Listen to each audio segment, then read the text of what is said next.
Dans Demain nous appartient, Manon tient tête à sa belle-mère tandis que Mona se méprend totalement. De son côté, Judith prend son envol pendant que quelqu'un s'introduit dans le lycée Agnès Varda. Mardi 5 septembre 2023 dans Demain nous appartient. À l'hôpital, tandis que Dorian sature des réflexions de son père, Manon est soucieuse. Elle raconte alors à son cousin sa découverte concernant Myriam. Le jeune homme lui conseille de ne pas garder ça pour elle et d'en parler à son petit ami, ne serait-ce que pour éviter d'être jugé complice. Malheureusement, la réception de la nouvelle par Nordine n'est pas forcément celle attendue. Lui expliquant que si est bien le numéro professionnel de Myriam qui a appelé Gerso juste avant la perquisition, le gardien de la paix estime qu'il y a sûrement une raison autre qu'une possible culpabilité de sa mère. Au commissariat, la menace d'une levée de la garde à vue de l'homme d'affaires pour absence de preuves agace Karim et Aurore, qui en vient même à soupçonner un policier d'en être complice. Demain nous appartient, Adèle déçoit Mona au spoon, Adèle est déconfite. Le lieu où elle devait faire son exposition vient de subir un dégât des eaux. Heureusement, Bart, Hector Langevin, qui a une autre grande passion que la comédie, lui propose de présenter ses tableaux dans son bar, au grand dam de Mona qui a peur que les œuvres fassent fuir les clients. Pourtant, après l'installation la mère de George change Davis à la vue d'un portrait lui ressemblant. Elle est persuadée que l'artiste l'a dessiné pendant son service, et en est plus que flattée.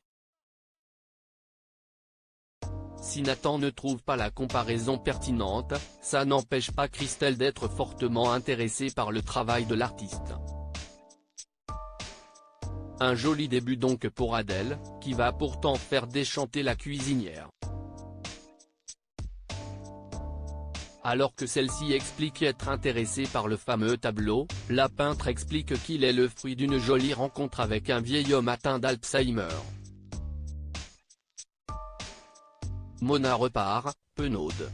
Demain nous appartient, Judith part, Jordan au plus mal chez les Delcourt, l'heure est au départ pour Judith qui vient de finir sa valise. Nour profite des dernières heures de son ami à 7 pour venir lui dire au revoir. De son côté, Jordan semble être morose. Allongé, chez lui, sur le canapé, il repasse en boucle l'historique de ses conversations avec son ex-petite amie, au grand dam de Lizzie, qui le pousse à se bouger, et le rassure en lui promettant qu'il va avoir beaucoup de succès dans sa prépa. Plus tard, chez Chloé, Ingrid Chauvin, qui a évoqué son amitié avec une autre comédienne de la série, et Alex, tout le monde est réuni pour Judith. Si Diego espère bien récupérer la chambre de la sœur de Maxime, Chloé y imagine bien un bureau. Devant le regard interloqué de la jeune fille, la mère explique qu'elle plaisante. Mais, il faut bientôt partir pour ne pas louper l'avion. Un dernier regard ému sur l'étang de Tare pour l'ex de Jordan, et si est-il le départ. Le soir venu, l'heure est au barbecue chez Marianne et Renaud, sous la houlette de Gilles. Visiblement agacé, la médecin semble surtout être triste de voir sa petite fille partir pour un temps indéterminé. Idem pour Chloé et Alex, lorsqu'ils rentrent chez eux et que la maison est vide. Pourtant, profitant de l'absence de tous les membres de la famille, les deux amoureux comptent bien tirer parti de ce temps en solo. Demain nous appartient, Manon ne lâche pas Myriam, le lycée en danger ? Tandis que Aaron sermonne Simon sur le choix de ses clients défendus, Nordine questionne sa mère sur les découvertes de Manon, Louvia Bachelier, dont la sœur est aussi très connue des téléspectateurs. Après avoir fait mine d'apprendre les agissements de Gerso, elle lui explique qu'elle est en relation avec lui seulement dans le cadre de sa société, et qu'elle ne pourrait jamais faire quelque chose d'aussi effroyable que de mettre en péril la population pour se débarrasser de produits. Rassurée, Nordine se rend alors au commissariat pour clore le sujet avec Manon, lui expliquant qu'il ne faut pas en parler à Aurore, au risque de mettre en péril la société familiale de sa mère. Mais, Manon ne compte pas se soumettre aux ordonnances de son compagnon. Malheureusement, Aurore découvre que le numéro retrouvé dans les fadettes de Gerso est bien celui de Myriam. Manon et Nordine passent alors un sale quart d'heure pour avoir caché l'information. Interrogée par la femme de William, Myriam nie et tente l'attendrissement en expliquant que l'homme d'affaires flirtait avec elle et qu'elle ne veut pas que ça s'ébruite. La tentative semble fonctionner et la fonctionnaire la laisse alors repartir au grand dam de sa fille, à nouveau rabrouée par sa mère.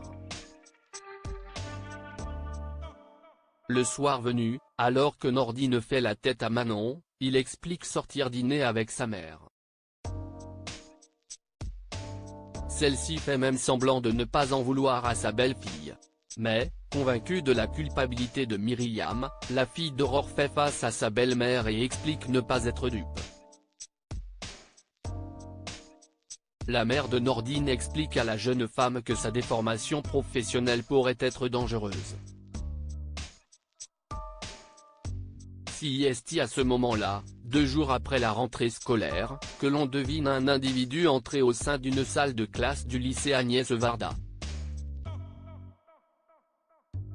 Que prépare-t-il?